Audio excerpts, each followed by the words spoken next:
নতুন সম্মিলিত ইসলামী ব্যাংকের অন্তর্ভুক্ত ৫ ব্যাংকের কর্মীদের বেতন কমানোর সিদ্ধান্ত নিয়েছে বাংলাদেশ ব্যাংক। আজ বৃহস্পতিবার এ তথ্য জানিয়েছেন সহকারী মুখপাত্র শাহরিয়ার সিদ্দিকী। তিনি বলেন, ৩৫০ কোটি টাকা তারল্য সহায়তা রেখে নতুন সম্মিলিত ইসলামী ব্যাংকের অন্তর্ভুক্ত ৫ ব্যাংক কর্মীদের বেতন কমানোর সিদ্ধান্ত নেওয়া হয়েছে। তিনি আরও জানান, ব্যাংকগুলোর কর্মীদের বেতন নির্ভর করছে আমানতকারীদের আমানতের উপর। যেমন গত বছর ফার্স্ট সিকিউরিটির আয় নেগেটিভ ছিল, তখন তারা ৬৫০ কোটি টাকা আমানতকারীদের আমানত থেকে বেতন দিয়েছিল। এফএসআইবি, এসআইবিএল এর কর্মীরা নিজেদের বেতন আংশিক তুলতে পারছেন।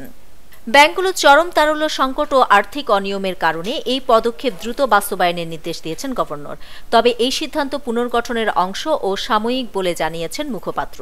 তিনি আরও জানান, পরিস্থিতি স্বাভাবিক হলে বাজার ভিত্তিক বেতন পাবেন কর্মকর্তারা। এর আগে গত ৫ নভেম্বর আর্থিকভাবে দুর্বল ৫টি শরিয়া ভিত্তিক ব্যাংককে অকার্যকর ঘোষণা করে প্রশাসক নিয়োগ দিয়েছেন বাংলাদেশ ব্যাংক। ব্যাংকগুলো হল Exim bank, social Islami bank, first security Islami bank, union bank এবং গ্লোবাল ইসলামী ব্যাংক। আর গত ৯ November governor doctor Ahsan H মনসুরের সভাপতিত্বে কেন্দ্রীয় ব্যাংকের বোর্ডের একটি বিশেষ অনলাইন সভায় ৫টি দুর্বল ব্যাংক একীভূত করে পরিচালনার জন্য শরিয়া ভিত্তিক নতুন রাষ্ট্রায়ত্ত ব্যাংক সম্মিলিত ইসলামী ব্যাংককে প্রাথমিক লাইসেন্স দেওয়া হয়েছে। নিউজ ডেস্ক, দৈনিক পূর্বকোণ।